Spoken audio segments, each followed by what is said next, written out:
اعوذ باللہ من الشیطان الرجیم بسم اللہ الرحمن الرحیم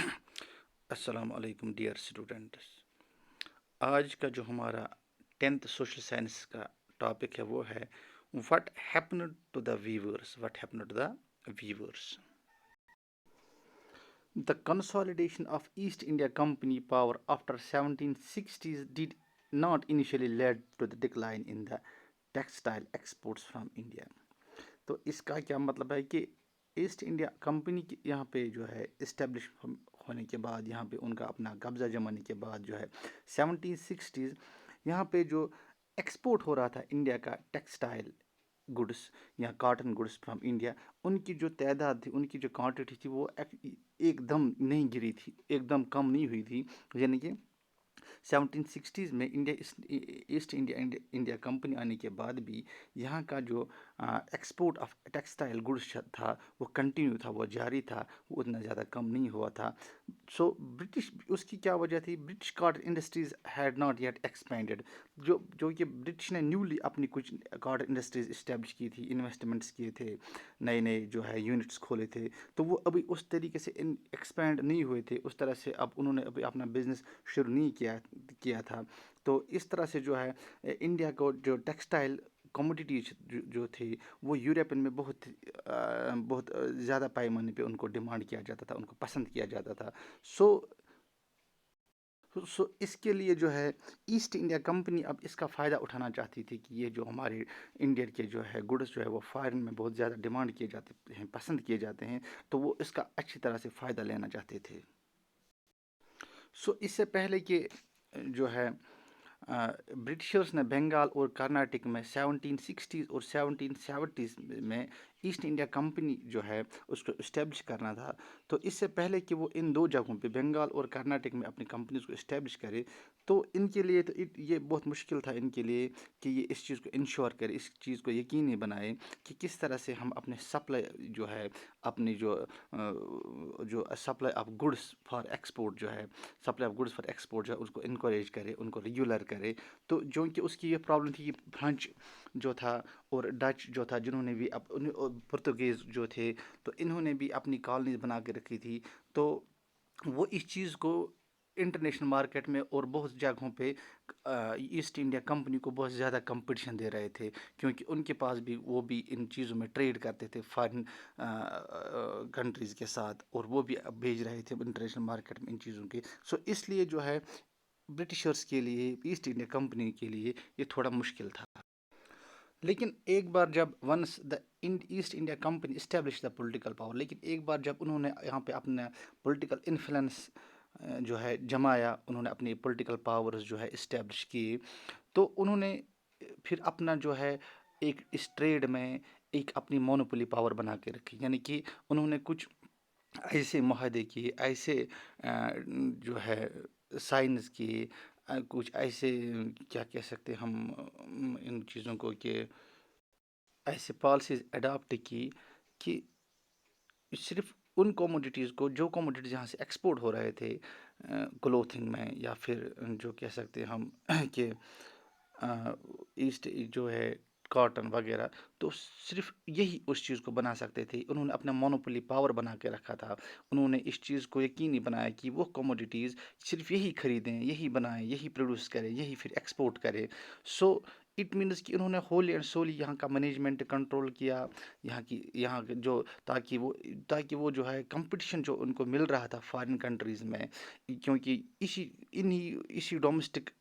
ٹیریٹری سے، اسی ڈومیسٹک پاپولیشن سے مختلف ایجنسیاں، مختلف لوگ، مختلف کمپنیاں کاٹن اور ٹیکسٹائل خریدتے تھے، پھر لے جاتے تھے، پھر وہاں پہ انٹرنیشنل لیول میں ان میں کمپٹیشن ہو جاتا تھا۔ اس کمپٹیشن کو ایلیمینیٹ کرنے کے لیے ایسٹ انڈیا کمپنی نے کیا کیا؟ انہوں نے اپنا مونوپولی بنا کے رکھا، انہوں نے سارے جو ہے یہاں پہ جو ویورس ہے ان کو کنٹرول کیا، وہاں سے پروڈکشن یونٹس کو ہے ان کو خریدا، تاکہ جو ہے پھر وہ اپنی من مانی سے، اپنی مرضی سے جو ہے جس قسم کا پروڈکشن چاہتے ہیں وہ کر سکے۔